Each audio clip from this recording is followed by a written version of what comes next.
Hello dears, exercise 2.8 के साथ ताहिर इकबाल आपकी खिदमत में हाजिर है।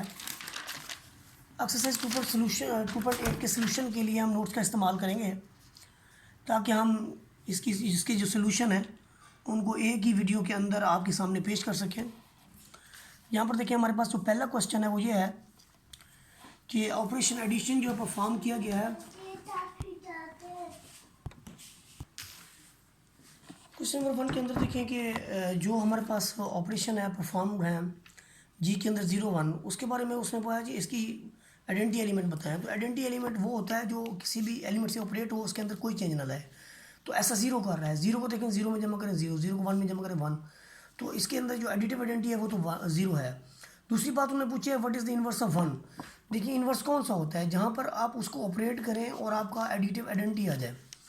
इसका मतलब क्या हुआ, 1 को आप 1 के अंदर ही ऑपरेट करते हैं, आप एडिशन लगाते हैं 1 का 1 तो रिजल्ट 1 आता है। इसका मतलब 1 का इन्वर्स 1 ही है।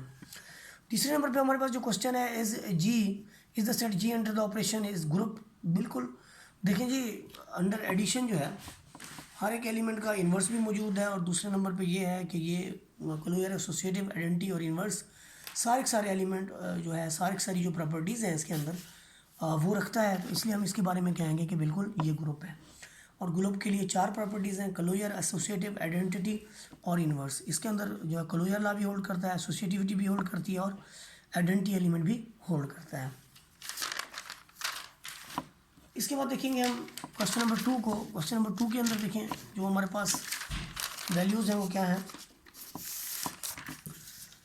क्वेश्चन नंबर 2 के अंदर हमसे पूछा गया है the operation addition is performed 0 1 2 3 के दरमियान एडिशन जो है परफॉर्म की गई है। एडिशनिंग टेबल भी गिवन है। वो पूछता है कि क्या ये एबिलियन ग्रुप है। एबिलियन के लिए देखें ग्रुप की 4 प्रॉपर्टीज़ जो हैं वो तो फुलफिल हैं, क्लोजर, एसोसिएटिव, आइडेंटिटी और इन्वर्स, ये तो हैं ही हैं। साथ में हमें जो 5वीं प्रॉपर्टी जो है जिसका वो करना होता है वो है commutative law. For the abelian group या कम्यूटेटिव ग्रुप के लिए हमें एबिलियन ग्रुप या कम्यूटेटिव ग्रुप के लिए 5वीं प्रॉपर्टी एडिशनल प्रॉपर्टी जो है उसको फुलफिल कराना होता है। तो यहाँ पर देखें ये सारी चीज़ें रखता है। ये इसके अंदर जो है क्लोजर लॉ है, कोई से 2 एलिमेंट आप जी से लें तो वापस जी के अंदर मौजूद है। एसोसिएटिविटी भी होल्ड करता है कि आप कोई से 3 एलिमेंट लें, उनके दरमियान में सम करें। ये देखें 1 + 2 + 3 करें या 1 + 2 को करके आप 0 के अंदर करें, तो इस लेफ्ट हैंड साइड भी 3, राइट हैंड साइड भी आपके पास 3, तो इसलिए ये एसोसिएटिविटी भी होल्ड करता है। उसके बाद देखें जो हमारे पास नेक्स्ट है वो ये है आइडेंटिटी एलिमेंट। इसके अंदर 0 ऐसा आइडेंटिटी एलिमेंट है कि इसको आप किसी भी एलिमेंट के अंदर सम करें या किसी एलिमेंट को इसके अंदर सम करें तो आपकी जो आइडेंटिटी है वो मेंटेन रहती है। उसके बाद देखें इन्वर्स ऑफ ईच एलिमेंट, 0 का इन्वर्स 0 है, 1 का इन्वर्स 3 है। ये हमें कैसे पता चलता है, 1 को आपने किस में सम अप किया कि आपकी एडिटिव आइडेंटिटी आई, 2 को आपने किस में सम अप किया कि आपकी एडिटिव आइडेंटिटी आई, 3 को आपने किस में सम अप किया कि आपकी एडिटिव आइडेंटिटी आई। तो ये चीज़ें होती हैं सारी कि उसके अंदर जो एडिटिव आइडेंटिटी है वो क्या चीज़ है। 0 को 0 में, 1 को आप 3 में जमा करें तो 0 आता है, 2 को आप 2 में जमा करें तो 3 को आप 1 में जमा करें तो इसका मतलब क्या हुआ कि 0 का इन्वर्स 0 है, 1 का इन्वर्स 3 है, 2 का इन्वर्स 2 है और 3 का इन्वर्स 1 है। तो ये इन्वर्सेस हैं। उसके बाद कम्यूटेटिविटी क्या है कि आपको कोई से 2 एलिमेंट लें तो उसके अंदर a + b this is equal to b + a होना चाहिए। तो 1 + 3 is equal to 3 + 1।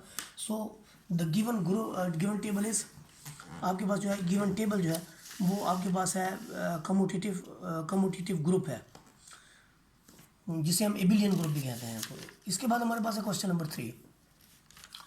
Question number 3 के लिए देखें वो कहते हैं ईच सेट्स के लिए डिटरमाइन करें whether or not the set forms a group with respect to the indicated operation। वो कहते हैं सेट ऑफ रैशनल नंबर है अंडर ऑपरेशन ऑफ मल्टीप्लिकेशन।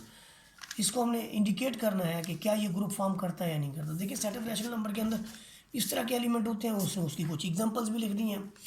लेकिन आप ये देखें कि 0 का जो मल्टीप्लिकेटिव इन्वर्स है वो तो एग्जिस्ट नहीं करता। तो जब 0 का मल्टीप्लिकेटिव इन्वर्स एग्जिस्ट नहीं करता तो हम कैसे उसको कह सकते हैं कि ये जो है ग्रुप है। हालांकि बाकी सारी प्रॉपर्टीज़ जो हैं वो तो फुलफिल होती हैं, लेकिन जस्ट आप ये देखें कि 0 का मल्टीप्लिकेटिव इन्वर्स जो है, ये यहाँ पर मैंने लिखा हुआ है कि 0 का मल्टीप्लिकेटिव इन्वर्स जो है एग्जिस्ट नहीं करता रैशनल का, इसलिए ये ग्रुप नहीं है under the operation of addition. इसके बाद देखें मल्टीप्लिकेशन के लिहाज से हमने इसको देखना है।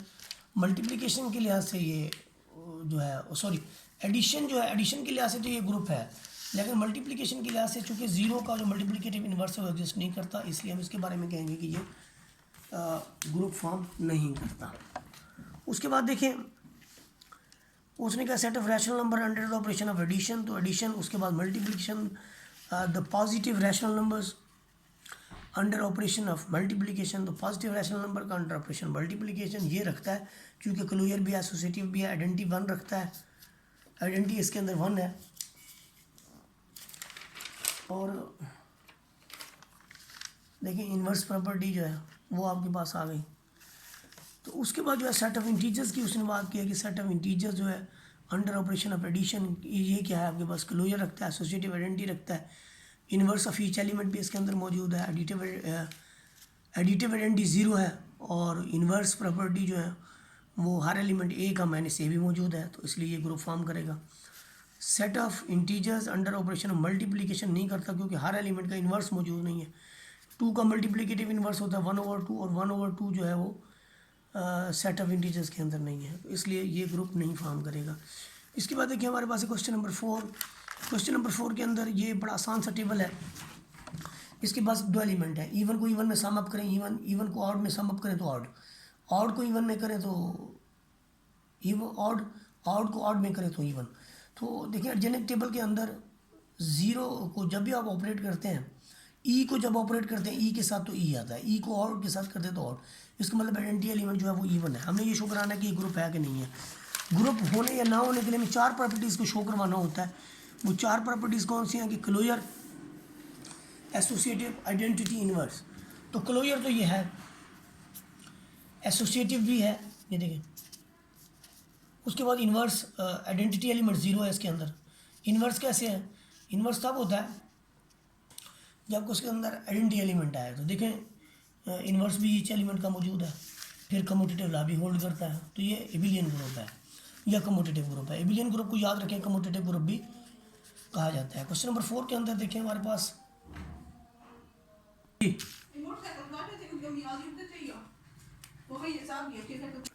क्वेश्चन नंबर 6 के हवाले से देखें कि जी एक ग्रुप है under the operation of star. ये इंपॉर्टेंट क्वेश्चन भी है। Under the operation of star ये ग्रुप है, तो a comma b belongs to G, find the solution. अब हमने इसका सोल्यूशन फाइंड आउट करना है, और सोल्यूशन क्या फाइंड आउट करना है हमने इसका कि अगर ए इन्वर्स जी के अंदर है, देखें तो हमने इस इक्वेशन को जो सॉल्व करना है, asterisk x is equal to b. आप ए इन्वर्स अप्लाई कर देते हैं, ए इन्वर्स स्टारिक ए इन्वर्स जो ज़ाहिर एसोसिएटिव है, तो हम ए स्टारिक ए को इधर लिख लेते हैं, ये आपका आइडेंटिटी के इक्वल हो जाएगा, और identity dot x star this is equal to a inverse b आ जाएगा, ए इन्वर्स स्टार बी। तो ये हमारा जो है वो सोल्यूशन होगा। सिमिलरली जब आपके पास ये फ्रॉम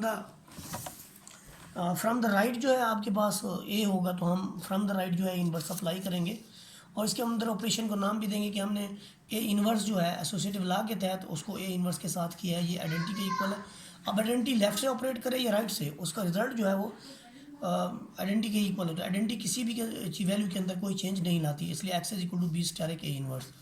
सिमिलरली देखिए आपके पास जो क्वेश्चन नंबर 7 है, क्वेश्चन नंबर 7 के अंदर वो कहता है कि इस तरह के एलिमेंट्स है हमारे पास a प्लस के रूट ऑफ 3b, और इसके अंदर हमने बताना है कि क्या ये abelian group with respect to addition है या नहीं है, ये शो करवाना है। तो एबिलियन ग्रुप के लिए हमें ज़ाहिर है कौन सी क्लोजर, एसोसिएटिव, आइडेंटिटी, इन्वर्स और कम्यूटेटिव लॉ जो है प्रूव करवाना होगा। तो कोई से 2 एलिमेंट लेने के बाद हम देखते हैं कि वो जी से हैं, तो देखें उनको सम अप करें तो आप ए सी में सम अप होगा, और स्क्वायर रूट ऑफ 3 वाली वैल्यू जैसे स्क्वायर रूट ऑफ 3 वाली वैल्यू में होगी, तो इसका मतलब ये क्लोजर है अंडर एडिशन। इससे एसोसिएटिव भी है ए प्लस बी प्लस सी, ए इंटू बी प्लस सी। एसोसिएटिव के बाद हमने जो नेक्स्ट चीज़ देखनी है इसके अंदर आइडेंटिटी एलिमेंट देखना है। तो आइडेंटिटी एलिमेंट जो है हमारे पास इसके अंदर जो है 0 plus square root of 3 into 0, यानी 0 ही इसका एडिटिव आइडेंटिटी है। इन्वर्स क्या है कि अगर आपके पास a plus 3 square root of 3 b है, तो इसका एडिटिव इन्वर्स है आपके पास minus a minus square root of 3 b. इन दोनों में से अगर हम स्क्वायर रूट ऑफ 3 कॉमन लें, तो इसके पास ए माइनस ए और बी माइनस बी, तो रिजल्ट आपका एडिटिव आइडेंटिटी आता है। कम्यूटेटिव लॉ में हमने ये देखा हुआ है कि a plus b is equal to हमने बी प्लस ए करना है, तो ये भी फुलफिल होती है। इसका मतलब क्या हुआ, hence G is an abelian group under addition. इसके बाद क्वेश्चन नंबर 8 के अंदर देखें, क्वेश्चन नंबर 8 के अंदर हमने हमारे पास एक एस है जिसके पावर सेट लिए हुए हैं, एक सेट एस है जिसके पावर सेट लिए हुए हैं। वो stands intersection is a semi group a monoid और नीदर। वो कहता है कि क्या ये सेमी ग्रुप है, मोनोइड है, या इनमें से कोई नहीं है। It is monoid if it is monoid specify it's identity. वो कहता है अगर ये मोनोइड है तो फिर इसकी आइडेंटिटी जो है वो स्पेसिफाई करें। देखें ये ऑल सबसेट्स हैं, फाई एस ए बी हम इसको सपोज कर लेते हैं, और ऑपरेशन इसके अंदर इंटरसेक्शन है। क्लोजर प्रॉपर्टी क्या है कि ए और बी है, ए और बी का कोई आप इंटरसेक्शन लें, कोई एलिमेंट जो है जब ए और बी उसमें से आए तो इंटरसेक्शन भी आपका जो है वो पी एफ एस से हो जाएगा। तो ये क्लोजर लॉ होल्ड करता है। उसके बाद एसोसिएटिविटी देखें, ये एसोसिएटिविटी भी होल्ड करती है। इसका मतलब ये हुआ कि ये सेमी ग्रुप हो गया under the operation identity. Identity इसके अंदर ए है, देखिए आप एस को ए से ऑपरेट करें रिजल्ट ए आता है, तो ए इसका आइडेंटिटी है, hence P F S S monoid. तो मोनोइड तक ही हम इसके जा सकते थे। इसके बाद देखिए हमारे पास है क्वेश्चन नंबर 9। क्वेश्चन नंबर 9 के अंदर वो कहता है कि कंप्लीट करें टेबल को, और ये एबिलियन सेमी ग्रुप एंड स्टार। हमें यहाँ पर क्या चीज़ें गिवन है, हमें सी का स्टार ए के साथ, सी का स्टार बी के साथ, ये दो चीज़ें जो हमने फाइंड आउट करनी है। सी का स्टार ए के साथ हमने फाइंड आउट करना है, और सी स्टार एक बी भी हमने फाइंड आउट करना है। तो यहाँ पर देखिए जब हम सी स्टार एक ए की बात करते हैं तो सी स्टार एक ए असल में ए स्टार एक मान के साथ सी स्टार एक ए जो है वो असल में ए स्टार एक सी के इक्वल है, और सी स्टार एक ए हमारा रिजल्ट जो है वो बी के इक्वल है। ये देखें यहाँ पर सी स्टार एक ए जो है, जैसे आपका ए का सी से बी आया है, इसी तरह ए का सी से भी आपके पास बी ही आएगा। तो ये बी इसका ए स्टार एक बी। अब देखें ए का ए से सी आता है, 60 बी लिखे तो सी स्टार एक B is equal to A star एक ए, और ए स्टार एक ए आपका सी के इक्वल है। तो हमारा ये टेबल है वो कंप्लीट हो जाता है, जिसके अंदर सी स्टार एक ए जो है वो आपका है जी अपना बी। तो ये टेबल हमारा कैसे कंप्लीट होगा कि यहाँ पर बी आएगा, और इधर जो हमारा रिजल्ट है ये आपके पास सी आएगा। इसके बाद हमारे पास है क्वेश्चन नंबर 10। क्वेश्चन नंबर 10 जो है बहुत ही इंपॉर्टेंट है। हमने ये प्रूव करवाना है कि 2x2 non singular matrices over the real field form a non एबिलियन group under multiplication. देखिए जी 2x2 नॉन सिंगुलर मैट्रिसेस जो हैं वो क्लियर होते हैं कि कोई दो 2x2 वाले नॉन सिंगुलर मैट्रिसेस लें तो उनके मल्टीप्ली